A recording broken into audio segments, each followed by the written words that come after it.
Hello, and welcome to the Thrive Mindset Podcast. I am so glad you are here with me. My name is Carrie Dahle, and I am your host. I am an entrepreneur, author, podcaster, manifester, and motivator. And I am on a mission to empower you to create the life of your dreams. If you are looking to up-level your life, relationships, finances, productivity, and success, you have come to the right place. I will share with you tools, resources, strategies, my failures, and my successes that have all helped me achieve the life of my dreams. It is my goal with this podcast to help you see your potential and empower you to create the life of your dreams. So let's get to it. Welcome back to the Thrive Mindset Podcast. I'm Carrie Dahle, and today we're going to talk about a topic that I think will really resonate with many of you. It's about those days when you're just not feeling up to par, those times when positivity seems like a world away. And I know how much I talk about how our positivity and our energy is what draws more of those good things to you. And when you are focused on negative and you're not so positive, that also draws more of that negativity to you. So what do we do when you're feeling that way? How do we cope? How can we quickly change that feeling so that we're not drawing more of that to us? Well, let's dive into some real talk about the not so sunny days and find ways to navigate them together. I think the first thing to recognize is it's okay to not always be okay. That is perfectly normal. So let's acknowledge that it's perfectly normal to have off days. Feeling down or unmotivated doesn't mean that you're failing at positivity or at life or at your goals or your dreams. It simply means you're human. Life is full of these ebbs and flows, and feeling down is part of that natural rhythm. So think about it. Think about when the last time was that you had a day like this. What did it feel like? Did you allow yourself to fully acknowledge those feelings, or did you try to push them away? Ironically, I knew that I was wanting to talk about that this week, just because of my own life and the direction and things that have been happening, things out of my control. But I didn't know exactly where I was going to go with this. I didn't know exactly how to encourage you all, because my go-to is always gratitude. And yeah, that works definitely. And we'll talk about more of that in a few minutes. But sometimes it's really, really hard when you're in that funk to even start thinking about what you're grateful for. So when I was thinking about this, I was like, well, what is the first step? What is the first thing you have to do to get yourself out of this funk? And really what it is to acknowledge where you are. It's to allow yourself to sit in your feelings without judging, right? And it's this acceptance that often can start moving us to a better place. So for me, accepting that there are some events going on that I can't control, and really, I don't want to have impact on my life. So therefore, I just need to let it go, let it be, and acknowledge, you know what? It set me back for a moment. It made me feel negative and icky, and I don't like that. So what can I do now to get myself out of that? And that leads me really to the next step, which is, I believe, simple acts of self-care. So when you're feeling down, the smallest acts of kindness to yourself can make the biggest difference, right? So maybe you can't initially sit down in gratitude and raise that vibration. What can you do that does make you feel better? And I would say that's self-care. And self-care doesn't need to be elaborate. It doesn't mean rushing to the spa and spending the day there. It's really about those little moments that bring you peace and comfort. Here are a few examples that you can try. I had to go out to show property this morning. And so the very first thing that I did outside of doing my gratitude journal was to turn on my favorite music. And it's funny, I had to be really choosy about that because I'm a Taylor Swift girl. I love her. And her new album is fantastic, but there's a lot of heavy and darkness in some of that. And that's fine. They're beautiful songs. They're beautiful stories. But for today, I had to stay away from that, right? I had to go in a different direction. So I put on music that was upbeat, that made me want to dance in the car and made me want to sing out loud. And that immediately made me feel a little bit better. It immediately moved me up just a little bit up that rung from annoyed and irritated and tired and frustrated to, you know what, I'm heading to a new moment. This is fun. There's great things in life and life is good, right? And that little thing, just, it's so funny how powerful music can be. And the other thing that really, really works for me personally is to get outside in the fresh air. There's something about the quiet, about nature, about taking a walk, about spending time away from people and electronics and just listening to my feet on the ground and listening to the birds around me, and especially taking my dog for a walk. That brings me this really great joy because I can focus on her and focus on doing that. But in the same time, I am getting a break.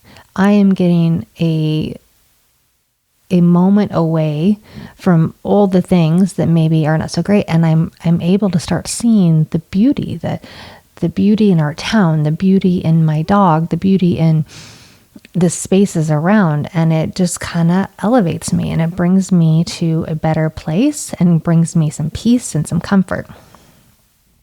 It's amazing how just a short walk can shift your mood and even clear your mind. And I know a lot of other people, they just need to sit, right? They need to sit in quiet, maybe with a good cup of coffee, with a good cup of tea, a book, something.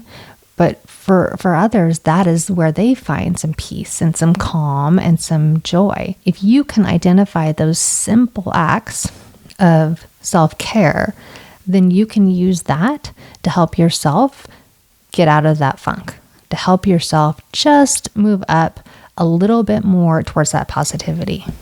And I think with all of these steps, it's important to recognize that not one aspect, not one tool, not one trick is going to take you from bottom, being irritated or angry or frustrated or whatever that emotion is that's negative. It's not going to immediately take you to the very top where you're just overjoyed and passionate and excited, but it is going to gradually move you up. And if you can continue to build on top of each of these things, if you can continue the self-care throughout the day, if you can continue the being compassionate with yourself and then moving on up through all these little tools and tricks I'm going to give you, then you will get back to that positive state.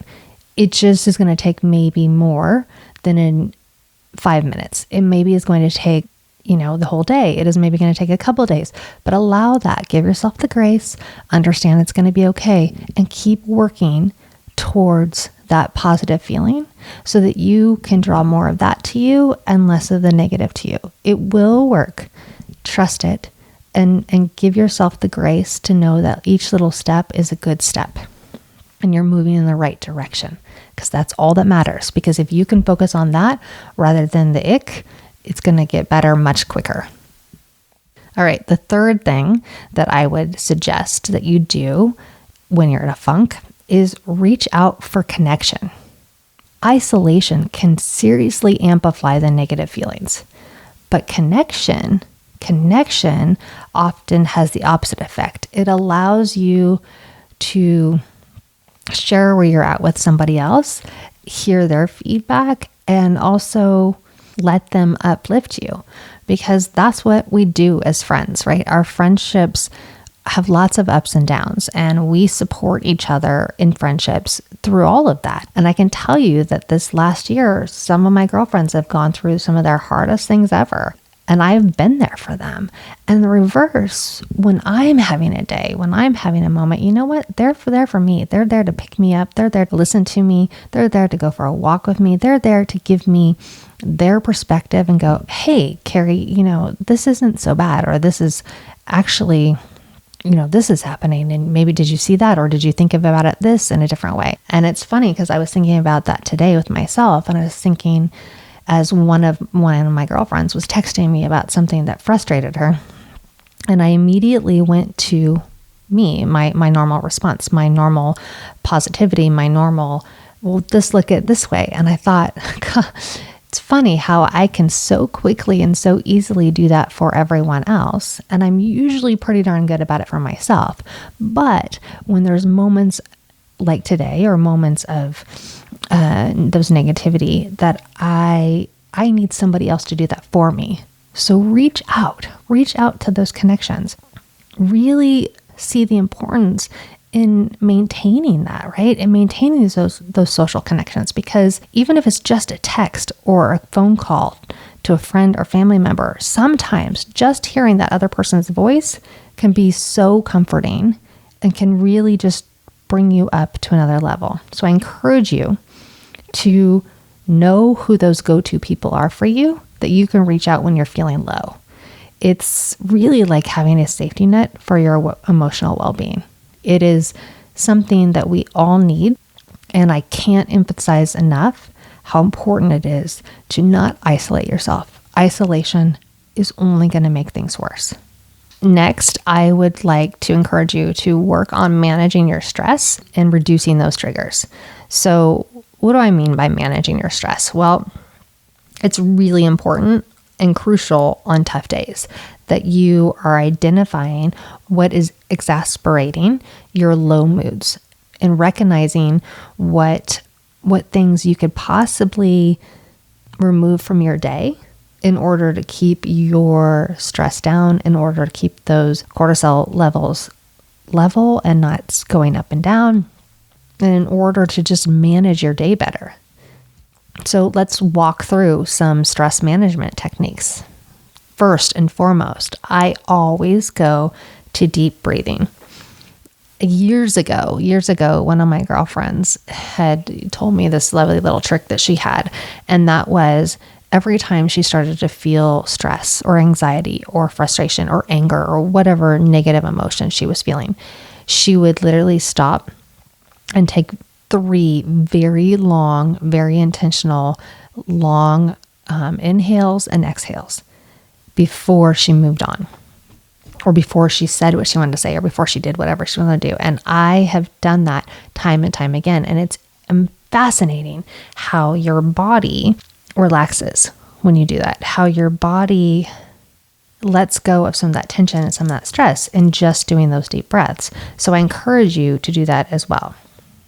Next, another strategy I would say is setting boundaries, like setting boundaries with the people around you, whether that be with family members or kids or work, whatever that is, setting your boundaries. So maybe you're going to work, maybe you have a tendency to overwork or take on more things than you should do today, during this day that you need a moment. Set the boundary. I'm only going to work this period of time. I am going to go and take a lunch. I'm not going to work through my lunch. 5 o'clock, I am going home.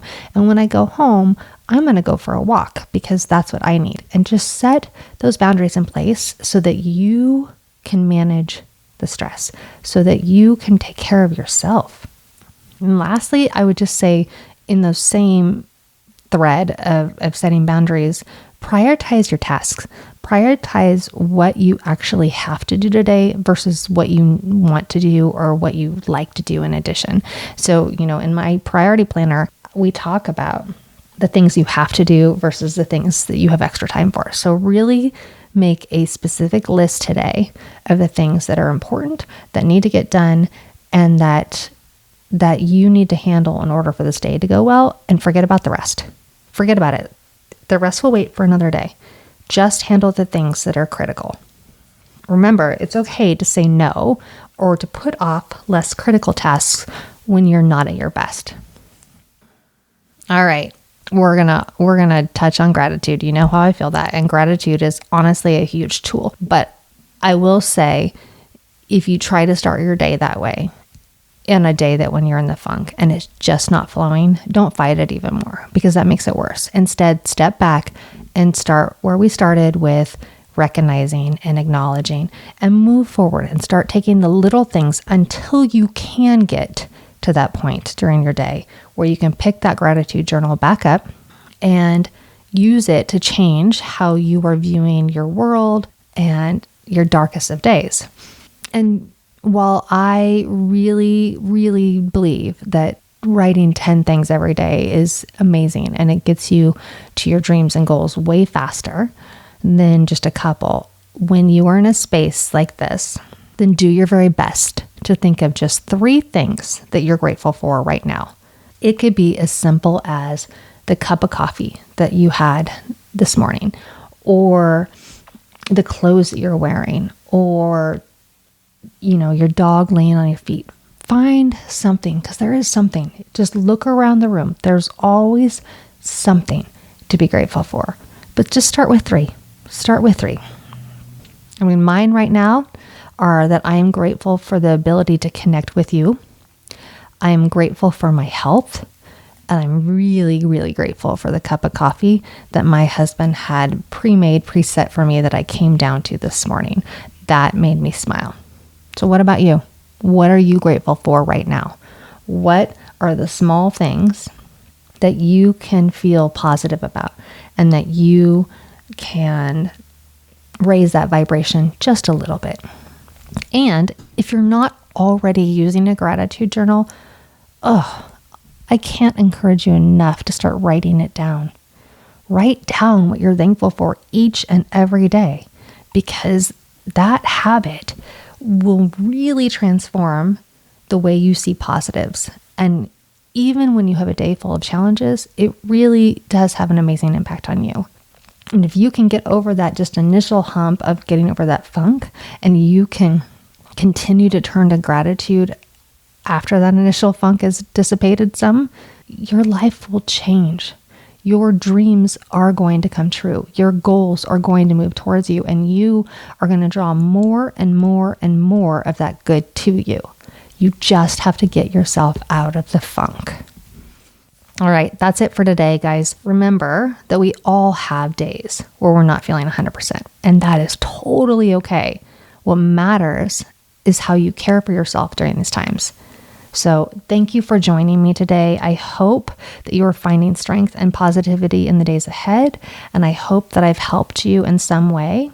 I'd really, really appreciate it if you would like and share and subscribe and give this episode to somebody who needs it, because I know we all have days like this. I know that we all can't be happy and positive every single day of the year, and that's okay.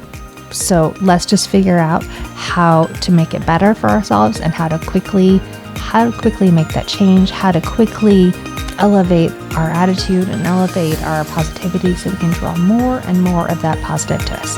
I hope you all have a great week.